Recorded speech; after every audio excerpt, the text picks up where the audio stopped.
What's up, YouTubers? Today we're going to take a look at the Axial Gear Shift. This is a USA made out of Springville, Utah, out the front double action automatic.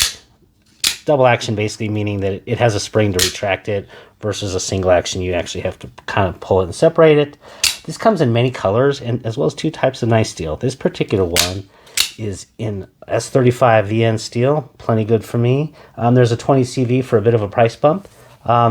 The blade is 3.3 inches and this thing weighed 3.5 ounces and prices for I got this in for $220. You can go all the way up to like $240 if you get the 20 CV. So yeah, and depending on the dealers that you get it at, but dang, this thing is just awesome. You can tell that I actually love the fidgetiness of this. Fantastic. In terms of some comparison knives or alternatives, there is the Guardian Tactical Recon 035. Very, similar blade lengths. All of these are in that kind of same range. So that's definitely one of those comparisons or alternatives. The Hogue Compound. I have already done a review on that. I'll go ahead and link that up there. But yeah, that's an option. And then of course the one that I think probably in terms of maybe the closest for me was in terms of just the blade length, a little bit thinner than the others. The other two are a little bit fatter, is the Microtech Ultratech. So that's the kind of range that we're talking about.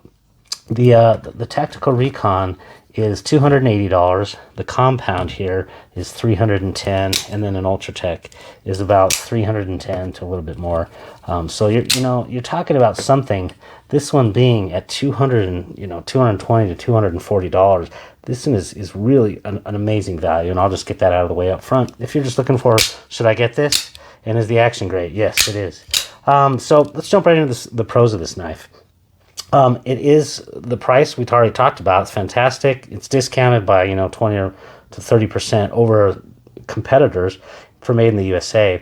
The action is absolutely insane. For me, I found the trigger grip texturing is perfect. For some people, it might be a little bit sensitive. You can see the stepping on there, but compared to the Microtech, we'll take a look at both of those.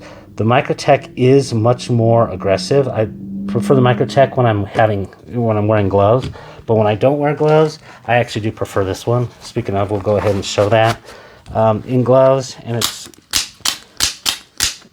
just great grip and texture. So I love it, and it's not too harsh on the hand. So for me, this is a total positive on this one. It has a easily reversible pocket clip. I love it. It just has this open channel on the other hand side, and then a T6 up there, and I went ahead and put that in the opening montage, and yeah, reversed it. It worked great. It left a couple little marks there, but love that. Easily reversible, no sort of funky tools. necessary, so that's a good thing. What I really like also is that they had some out-of-the-box thinking for blade patterns. You know, this one is a dagger, very common. Of course, the dagger makes sense inside of a fully enclosed OTF. But they also have a Warncliffe. I mean, who has a Warncliffe in an OTF? You know, so I really do appreciate that sort of thing, that out-of-the-box thinking. There is what I call multi-tool capabilities. You'll see the flag in here, and you might think it's just printed in, but no, this is actually milled into the framing here, and you can look at that. I actually could use that as a multi-tool and as a nail file because it's kind of nice. It's not sharp and cuts into your skin or anything, but if you go across the pattern of the USA blade, it actually works really well as a fingernail file. So hey, you know what? More is better, right? And then the last thing for me is the at first I thought it might have just been random or, you know, accidental, but no. After having used this thing, it was very much on purpose. I actually appreciate the fact that they did not make the top edge as sharp as the rest of the knife. The rest of the knife is sharper than snot, and literally it's just not super sharp up there. It can be sharpened very easily with just a couple swipes through like a sharp maker, but it's very specific where it becomes sharp on the tip, just the tip. Haha. It's right about as the blade starts to curve there. It's very intentional. I mean, this was not just an accidental. So I actually kind of preferred that for anybody who might accidentally, first time they're using a dagger, put their thumb out. I was like, oh, okay. I didn't, but it's just one of those things that I kind of appreciate. And I'm fairly certain, I did not contact them, but I do believe that was intentional. So for me, that's a positive on this thing. On the con side, I think there is a little bit more blade wiggle on this one. You may not be able to see it on here, but there's just a smidgen more blade wiggle than some of the competitors' OTFs. You know, that's about the only thing in terms of a differentiator. In terms of other cons, really a lot of those are endemic to just OTFs in general. Any sort of hammer grip, and when I was just doing kind of some carving testing, your trigger action slide up here is just digs into your hand, so it's never going to be very good in a hammer grip, kind of pushing through anything like that. But the great thing about this being a dagger, if I did sharpen this all the way, just a little pro tip, just reverse it, and then you've got a nice perfect split there with the trigger action, and then you have fantastic hammer hold action. So that's one of those things just to keep in mind, you know, and you only get that, of course, with a dagger pattern. But, you know, and then the other thing is there's no real way to silently deploy this thing. I mean, you know, I could demonstrate, but you can do it with an OTF where you can just put your hand on there, release the button, and let the spring release it out quietly.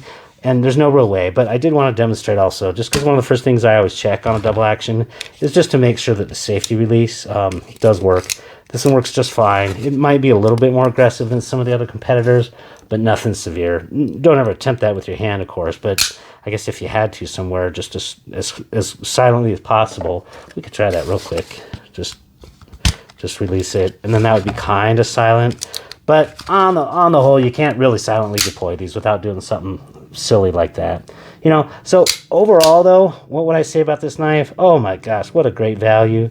There's just not a ton of like billboarding. They have their logo there, and then they have the Axial 3 lines there. You know, so there's not super billboarding, just shows the blade steel. I absolutely love this. Good stonewash blade. They have different options, you know, black wash blade or DLC coated, that sort of thing. And that's where your little price might change just slightly. Yeah, for me, this is absolutely, you know, a champion value knife for an out the front. I absolutely love it, and carried a couple weeks. Didn't want to give it up. I'm actually keeping this knife. I just meant give it up for something else to fill some pocket time. So yeah, if you're looking for an OTF and you have, you know, legal capability to do so, this is a great work knife. Like I said, in gloves, all that sort of thing. That's really it. There's no more to say. Fantastic value, made in the USA. Everything about it. No problems with the heat treat. Blade still sharp after using it quite a bit for a couple weeks, going through boxes, etc. So hope you did enjoy this. If you did, go ahead and hit like and subscribe, and have a great day. Take care now.